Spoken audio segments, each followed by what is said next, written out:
Kumuha lang si Lynette ng Band-Aid. Linisin muna natin yung sugat mo.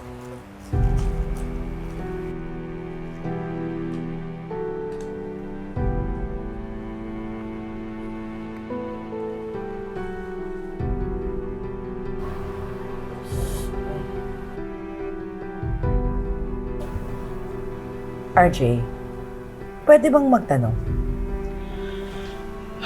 Actually, much better kung hindi. Pero, go ahead. Namimiss mo ba si Moira? Oo naman. Naging asawa ko rin siya. Namimiss ko yung pagluluto niya at pag-aalaga niya sa akin. We could have been so good together. Talaga? Yes, Morgana. Kung maibabalik ko lang sana. Talaga kung maibabalik mo lang sana?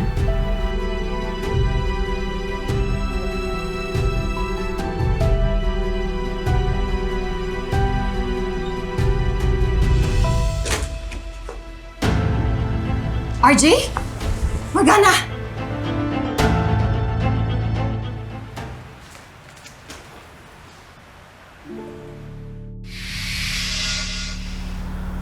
Sa totoo lang, hindi. It's much better that she's dead. Sobra ka naman. Eh, naging asawa mo yun. Kahit papaano, minahal mo siya, diba? Morgana, napilitan lang kami magpakasal. Dahil buntis na siya kay Zoe noon. Hindi ko na nga siya naalala eh. Until I saw you. Dahil kamukhang-kamukha mo siya.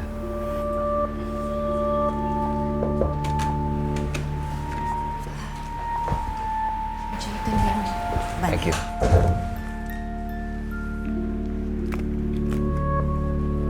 Pwede ba ako magtanong na personal? Kayo na ba ni Lynette? Hindi. Dahil ayaw pa niya. RJ. Sandali. Alis muna ako sandali. Bike din ako kagad.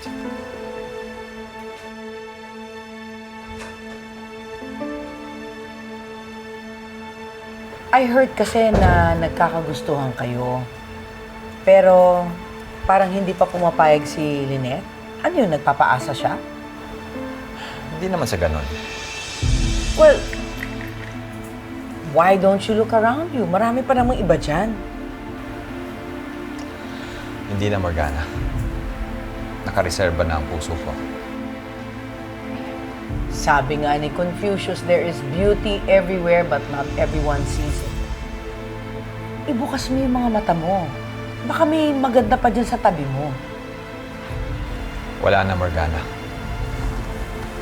Si Lynette lang ang mahal ko.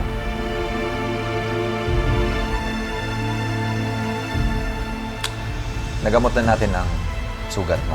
Makakaalis ka na, Morgana.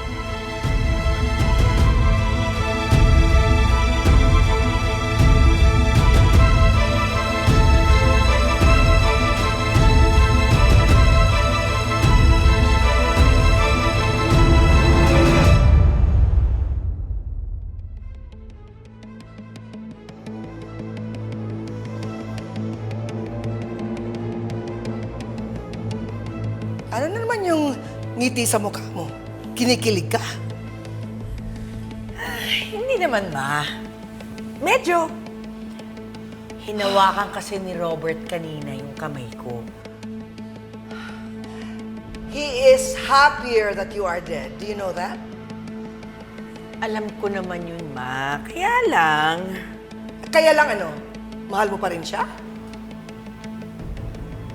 Well, my love for Robert is special. For me, he's still my husband. Gaga. Huwag ka nang umasa. Remember, he had your marriage annulled. That will never happen, so stop thinking about it. Alam mo kung bakit? Dahil para sa kanya, patay na si Moira. Si Morgana ka na.